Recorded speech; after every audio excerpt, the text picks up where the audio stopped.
A graça e a paz do Senhor Jesus. Estamos aqui, amados, para trazer mais um resumo da lição bíblica da escola dominical. Hoje nós vamos estudar a lição de adulta, lição de número 9, certo? O tema é o reinado de Davi. Hoje nós temos uma lição muito importante. Te convido a ficar aí conosco até o final, tá? Não se esqueça aí de dar o seu like, de dar o seu toquinho aí no sininho para você receber novos vídeos, ok? E se você não se inscreveu ainda, aí nos dá essa honra aí e se inscreve aí no nosso canal, tá bom? E a nossa finalidade aqui é divulgar a palavra de Deus. E que Deus te abençoe e fique conosco aí até o final que você vai ser abençoado, ok? Hoje nós vamos falar do reinado de Davi, lição de número 9. O texto áureo diz: "E entendeu Davi que o Senhor confirmava rei sobre Israel e que exaltara o seu reino por amor do seu povo." Está em 2 Samuel, capítulo 5, versículo 12. A verdade prática, ela diz: a glória do reinado de Davi deve ser, antes de tudo, a boa mão de Deus que estava sobre ele, né? A nossa lição é essa, certo? Fica conosco aí até o final e com certeza Deus vai te abençoar, ok? Bem, a nossa leitura bíblica em classe, ela está em 2 Samuel capítulo 5, versículo de 1 a 12. E o nosso objetivo geral é demonstrar que o reinado de Davi foi bem sucedido por causa da boa mão de Deus que estava sobre ele. Então, é essa a importância da lição, né?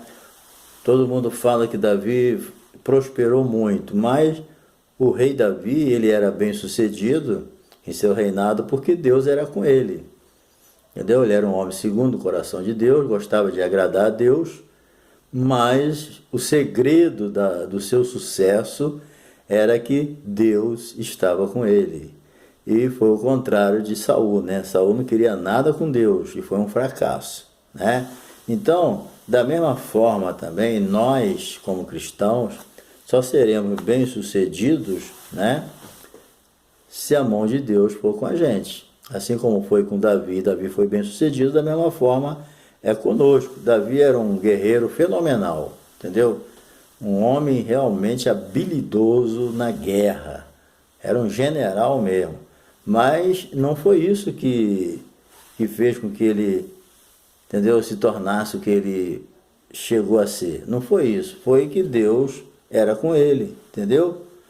Ele tinha certeza que aonde ele ia, Deus estava com ele. Então foi isso que deu vitória a Davi. Como disse os apóstolos no concílio de Jerusalém: pareceu bem a nós e ao Espírito Santo. Então isso mostra o quê? A união do homem com Deus. Nós devemos, o Espírito Santo é o nosso sócio mor, né? Porque nós temos que obedecer à voz de Deus através do Espírito Santo. Foi isso que levou Davi à vitória. Davi foi um grande vitorioso. Ele só perdeu uma batalha para Batseba, né? Mas o resto, todas as batalhas na guerra, lá na fornalha, ele venceu todas, certo? Então, todas as vitórias de Davi, ela se originava de Deus. Isso aí eu quero deixar isso bem claro nessa introdução, para não achar que foi alguma coisa especial. Não, Davi era um homem pecador, mas era segundo o coração de Deus, porque realmente ele amava a Deus, mas não era perfeito. Mas as suas vitórias vinham de Deus. Olha, e outro detalhe, Davi nunca perdeu uma guerra. Pode ler a Bíblia lá, de capa a capa, você não vai encontrar um versículo mostrando Davi perdeu, Davi foi derrotado. Não, Davi sempre venceu as suas guerras, porque Deus era com ele, entendeu? Ele reinou 7 anos e 6 meses em Hebrom e 33 anos em Jerusalém. Então ele reinou 40 anos, certo? Bem, nós vamos aqui para a parte de número 1. Davi é constituído rei. Nós vamos ver aqui 3 motivos, né, para a sua escolha como rei. Vejamos os 3 motivos aqui. Primeiro, Davi preenchia todas as condições da realeza, entendeu? Porque Davi era israelita da tribo de Judá. 1 Crônica 11:1 Os israelitas chegaram para ele e falaram: você é carne da nossa carne e osso do nosso osso. Quer dizer, nós somos irmãos, entendeu? Isso aí dava validade a ele, entendeu? Isso aí foi um dos motivos, né? Não tinha como nenhum estrangeiro ali querer o lugar dele, porque Davi era irmão, era isso que eles queriam, certo? Então, isso aí motivou os israelitas a proclamar ele rei das 12 tribos. Em segundo, a sua liderança militar. Além de um guerreiro fenomenal, né, ele era um estrategista de guerra, entendeu? Nunca perdeu uma batalha, que nem eu já disse. Você não acha na Bíblia a derrota de Davi na batalha. Às vezes Saul mandava ele lá, novo ainda, né, para ele lutar, para botar ele lá na frente para morrer, mas ele era muito bom na espada, né? Então ele era um líder militar muito bom, um estrategista de guerra e nunca perdeu uma batalha. Isso aí ajudou muito ele, ao povo, reconhecer isso, né? E também ele estava debaixo de uma promessa da parte de Deus. O trono era dele, já estava prometido, né? Então, ele, além de ser ungido rei, Deus, Jesus, o Samuel, quando ungiu Davi, já estava escrito já. Ele foi ungido com aquele óleo ali, o Espírito Santo se apossou dele. A partir daquele momento, Davi não era mais o mesmo, entendeu? Então, ele foi um homem muito abençoado, e a sua família, né? Eu sei que todas essas bênçãos caem em cima de Jesus, né? Jesus é que vai ser realmente o verdadeiro rei dos reis e senhor dos senhores. Davi aqui é um tipo de Cristo, certo? Então, Davi como chefe e pastor. Uma das metáforas mais impressionantes que eu acho da Bíblia, entendeu? É a de pastor, entendeu? Que descrevia, né, os governantes israelitas. Porque pastor e ovelha é uma identificação muito forte, entendeu? Para identificar o povo de Deus para com Deus, né? Como o pastor lida com as ovelhas e as ovelhas lidam com o pastor, essa metáfora se encaixa perfeitamente no relacionamento de Deus e o seu povo. Deus é o nosso pastor. E Davi, né, como chefe, ele seria capitão e príncipe do povo, mas como pastor, ele cuidaria, apacentaria e se mostraria amigo do povo. Então Davi não foi só um líder militar, não foi só um líder político.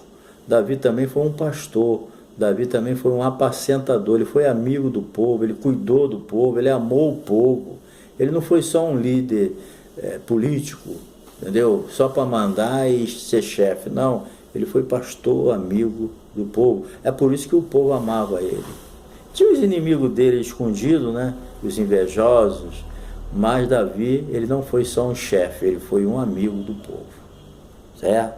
Então, Deus já tinha visto que o povo sofreu com Saul, né? Então Deus botou um homem certo ali, que amava o povo, porque o povo precisava sentir o amor do seu líder, entendeu? O povo precisava sentir o carinho da liderança, e Davi mostrou isso.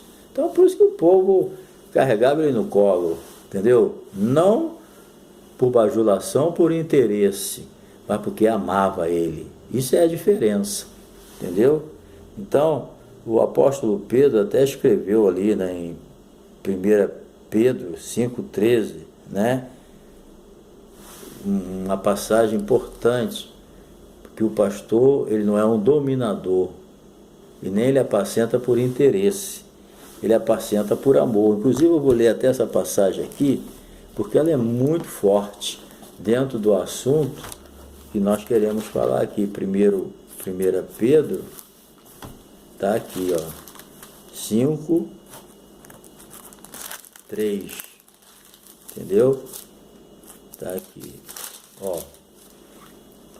Apacentai o rebanho, isso aqui é para nós pastores. Apacentai o rebanho de Deus que está entre vós, tendo cuidado dele, não por força, mas voluntariamente, nem por torpe ganância, mas de ânimo pronto, nem como tendo domínio sobre a herança de Deus, mas servindo de exemplo para o rebanho. Entendeu? É isso aqui que Deus quer dos líderes. Entendeu? Apacentar o rebanho sendo exemplo. É isso que Deus quer de cada pastor, de cada líder. Entendeu? Assim como foi Davi. Um homem que era um líder, mas era um pastor porque amava o seu povo. Entendeu? Então, estava debaixo de uma promessa. Então, o trono era dele. Certo? Então, aqui ele é um tipo forte da pessoa de Jesus. Bem, Davi como chefe, como eu já falei aqui, e pastor, eu disse que é uma das metáforas mais impressionantes que eu acho. Eu li aqui e expliquei por quê, né? Já é bem explicada essa mensagem, não precisa nem de muita dedução não, ela é bem clara como Deus quer que nós apacentemos o rebanho de Deus. Outro detalhe importante, o rebanho é de Deus, não é rebanho, não é do pastor, o rebanho é de Deus, entendeu? Então, Davi se mostrou amigo do povo. Davi não seria um tirano, um déspota, mas um pastor amoroso, amando o povo. Só isso, entendeu? Era isso que Deus queria que Davi fosse. E ele foi, né? Mesmo com seus defeitos. Número 3, entrando em aliança com o povo. Um detalhe muito importante para nós líderes e para vocês, né, para o professor, para o pastor, para todos os obreiros, que ninguém consegue fazer nada sozinho. Você não vai conseguir fazer alguma coisa sozinho. Entendeu? Por mais habilidoso que você seja, ou habilidosa, talentosa ou talentoso, inteligente, ninguém conseguirá fazer nada sozinho. Nós precisamos um dos outros. Por isso que a igreja ela é comparada a um corpo. Entendeu? Por que é comparada a um corpo? Porque um precisa do outro. Cada membro tem a sua utilidade e um membro precisa do outro. Não tem como um membro do nosso corpo viver isolado. Não tem como nenhum líder, nenhum membro do corpo de Cristo viver isolado. Vai morrer. Nós precisamos e dependemos um dos outros. Então, assim, Davi, né, embora ele fosse inteligente, ele fosse um bom administrador, entendeu? Fosse um estrategista de guerra, fosse um excelente guerreiro, mas ele sozinho não podia fazer nada não, entendeu? Então, aí o que ele fez? Então, ele, para ser bem sucedido, também, além de ser um homem de Deus, ele precisava fazer uma aliança com o povo, com todos, né? Para ter um reino fortalecido devido às suas características pastorais. Davi também obteve lealdade de todo. Então, ele demonstrou amor, carinho e lealdade ao povo, o povo correspondeu. Entendeu? E muitas vezes a gente, sem perceber, o povo corresponde a nós aquilo que nós somos, aquilo que nós demonstramos, às vezes até sem perceber. Às vezes o líder é egoísta, entendeu? Então, isso aí é retribuído para ele também. Ele vai sofrer também com isso. Entendeu? Então, nós precisamos entender que Davi, ele recebeu de volta aquilo que ele deu. Amor, carinho, entendeu? E lealdade, que o povo gosta disso. Sinceridade, entendeu? Nós vamos para a segunda parte aqui, a consolidação do reino, né? A edificação de Jerusalém. Então, logo Davi assumiu, ele botou logo a mão no arado, foi trabalhar, né? E ele lançou logo mão daquela fortaleza lá de Jebus, né? Já pela direção de Deus, ele tomou aquela cidade e o desejo dele era fazer daquela cidade uma cidade forte, uma capital forte como é, né? Jerusalém se tornou a capital. E Davi, né? Ele tinha aquela cidade como dele, porque ele tomou, ele amava Jerusalém, né? Antes era Jebus, né? Então Davi trouxe grande mudança para o seu povo devido à conquista. Davi considerava Jerusalém sua, certo? ele expulsou os jebuseus. Embora Davi fosse assim um líder bem preparado, né, conhecedor das táticas dos seus inimigos, porque desde novinho, né, ele, enfrentando Golias, ele depois foi para a guerra, ele conhecia bem as estratégias dos seus inimigos, certo? Ele sabia como lidar com seus inimigos. Então nós também, querido, nós não podemos ser ingênuos, bobinho. Nós também temos que estar ligado e conhecer as estratégias do nosso inimigo. O nosso inimigo principal é o diabo. A Bíblia diz que a nossa luta não é contra a carne, não é contra o sangue, é contra os demônios, é contra o diabo. Então nós temos que conhecer as suas estratégias. Entendeu? Então a gente tem que conhecer as táticas do inimigo, a sua forma, para a gente poder se defender também, para a gente saber onde estão pisando. Quando você conhece as táticas do inimigo, você vigia. E Jesus, antes de mandar orar, ele mandou vigiar, porque não adianta orar muito, é muito bom orar, mas não adianta orar muito e não vigiar, porque você perde tudo. Entendeu? Então é necessário vigiar e orar. Uma das maiores vigilâncias que você tem é estar ligado nas táticas do inimigo. Você pode ser uma pessoa de muita oração, de muito jejum, você pode ser uma pessoa capacitada na palavra de Deus, teus dons espirituais, mas se você não conhecer as táticas do inimigo, for ingênuo, andar por aí igual um cego no meio de um tiroteio, você vai perder a bênção. Entendeu? Não basta só ser capacitado. Você tem que conhecer as estratégias, as táticas do inimigo, como o Davi conhecia. Por isso que ele sabia como agir. Então, quando você conhece as táticas do inimigo, você sabe como agir. Por onde começar, aonde pode, aonde não pode, aonde deve, aonde não deve, o que eu posso, o que eu não posso, o que eu falo, o que eu não falo. Tudo isso faz parte de uma tática que nós temos que usar para poder, depois de tudo, ficar firme. Entendeu? Então, o principal aqui qual é? Buscar a orientação divina. Entendeu? Você não como é que o diabo é invisível. Então você, além de ter a experiência, você tem que buscar a orientação divina. Senhor, eu posso fazer isso? Senhor, eu posso falar isso? Eu posso ir em tal lugar? Então são coisas simples, mas que se você buscar a orientação divina, você vai se sair bem, porque Deus vai te orientar, Deus vai te dirigir. Não adianta depois que eu vacilei e pedir direção de Deus, aí já era, né? Tem que ser antes. Faça como Davi. Mesmo que você seja um camarada ou uma irmã, um irmão inteligente, muito usado, mas se você não pedir orientação a Deus, até nas mínimas coisas, você pode perder a bênção. Não seja orgulhoso não, se humilha lá e busca a direção de Deus. Número 2, reforma religiosa. Davi, desejando ter um governo teocêntrico. Davi era bem diferente de Saul. Ao contrário, Saul não quis nem saber da arca, Saul não quis saber de orar, Saul não quis saber de nada de Deus. Ele queria um reinado antropocêntrico, ele no centro, entendeu? E Davi queria teocêntrico, Deus no centro.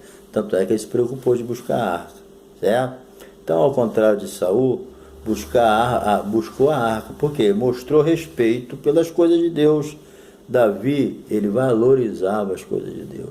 Aqui não é ficar elogiando Davi de bobeira, não. Nós estamos fazendo comparação aqui. Davi foi imperfeito, vacilou, mas que ele amava as coisas de Deus e respeitava, está claro na forma de agir dele, entendeu? Ele amava as coisas, tensionava fazer de Jerusalém a capital religiosa, ele queria unir o povo na adoração, era isso que ele queria manter o povo unido e fiel na adoração a Deus, por isso que ele mandou buscar a arca. Não foi de uma forma correta, mas depois ele aprendeu a lição. Mas a intenção do coração dele era essa, é trazer a arca para Jerusalém, para unir o povo, entendeu? Unir o povo na fidelidade à adoração a Deus. Ele queria o povo todo adorando a Deus e queria um lugar adequado para isso, entendeu? Então você vê que ele fez a reforma religiosa, ele mudou o quadro. No tempo de Saul nem de Deus se falava. Falava de Deus como um amuleto. Agora não, no reinado de Davi, Deus é rei. Isso aí é que é importante. Bem, número 3. A suprema aliança davídica. Bem, Natã foi o profeta de Deus que profetizou sobre a aliança davídica. O mesmo que disse que abençoaria Abraão, né? Também ele falou que ia abençoar a família de Davi. Então, com Davi não foi diferente, né? Assim como Abraão foi abençoado e toda a sua descendência, Davi também recebeu a bênção também. Eu creio, né, que todas essas promessas a Davi se cumpriram e se cumprirão em quem? Em Jesus. Entendeu? Davi aqui foi um tipo de Jesus. Entendeu? É Deus que vai colocar Jesus como rei dos reis e Senhor dos senhores. Então todas essas bênçãos de Davi, elas se cumprem na pessoa de Jesus. Entendeu? Eu entendo dessa maneira. Em Jesus é que está o reinado eterno. Ok? Bem, vamos lá então. Vamos mais para frente. Número 3. A grandeza política do reinado de Davi. As realizações militares de Davi. Bem, as ações militares de Davi com seu exército é só de vitória. Conforme eu já disse aqui, as ações militares de Davi eram só de vitória. Por quê? Eu já disse aqui que Davi nunca sofreu uma derrota na guerra. Nunca. Ele desbaratou todas as nações vizinhas, ele dominou, entendeu? Rapidamente ele controlou importantes cidades gentílicas, entendeu? O povo temia ele mesmo, porque ele era bom de guerra, e é estrategista, bom administrador, uma bênção, Davi era, entendeu? E o principal, temor de Deus, certo? Tudo que Israel perdeu no tempo de Saul, no tempo dos juízes, Davi recuperou. Maravilha, né? Bem, vamos ver aqui as administrações de Davi. Davi realizou muitas mudanças, né, que fizeram destacar no campo militar, político, administrativo e religioso. Então ele foi bom nessas 3 áreas. Você pode ler lá, né, esse versículo, capítulo todo aí, que ele foi bom nisso. Entendeu? Militar, político, administrativo e religioso. E ele soube separar as coisas, entendeu? Cada um com seu cada um, mas tudo com o mesmo propósito. Isso é que é importante. A política é separada, militar, administrativo, religioso, mas tudo assim, ó, num funil só, tudo indo para o mesmo lugar, no mesmo foco, com o mesmo objetivo. Por isso que funcionou. Não ia a política para cá, o religioso para lá, o administrativo para cá, o militar. Não, tudo junto. Isso aí é que deu a vitória a ele. Então, no campo religioso, né, ele tinha 2 sacerdotes, Zadok e Meleque. Acredita-se que Abiatar já tinha se aposentado, e acho que parecia que se aposentava com 50 anos. E Seraí era o escrivão, era o responsável pelos registros dos documentos do Estado. Então, no sentido militar, o exército de Davi tinha um general à frente que era Joabe. Né? Joabe era o general durante todo o tempo do reinado de Davi. Então, todo o corpo administrativo, conforme eu já disse, agiam com a permissão do rei, quer dizer, tudo debaixo de uma cabeça só. Entendeu? Então, isso aqui é que é importante a gente saber, porque por isso que funcionava, não havia desordem. Não era a casa da sogra que todo mundo manda. Desculpa aqui a casa da sogra, é uma brincadeira, né? Mas na casa da sogra a gente chega, abre geladeira, bebe água, né? Senta no sofá, não pede licença, né? Mas Davi aqui, ele tinha um corpo administrativo que só agia com a permissão dele. Isso é que é importante, entendeu? O sucesso de um líder depende de oração, escuta só, pregação e ensino, mas também saber administrar com eficiência as coisas de Deus funciona. Porque às vezes a pessoa é de oração, pregação, ensino, mas não sabe administrar. Aí não adianta. Não adianta mesmo. Não adianta orar muito, pregar muito, mas é péssimo na administração, não tem dom para administrar. Não vai funcionar. Entendeu? Davi era homem de Deus, era homem de oração, vê pelos salmos. Quer conhecer Davi? Lê os salmos dele, você vai saber quem é Davi. Entendeu? Você lê o salmo, pega os 70 salmos de Davi e lê. Aí você vai conhecer Davi na íntegra, lendo os salmos dele. Ali ele bota para fora tudo aquilo que ele sente. Entendeu?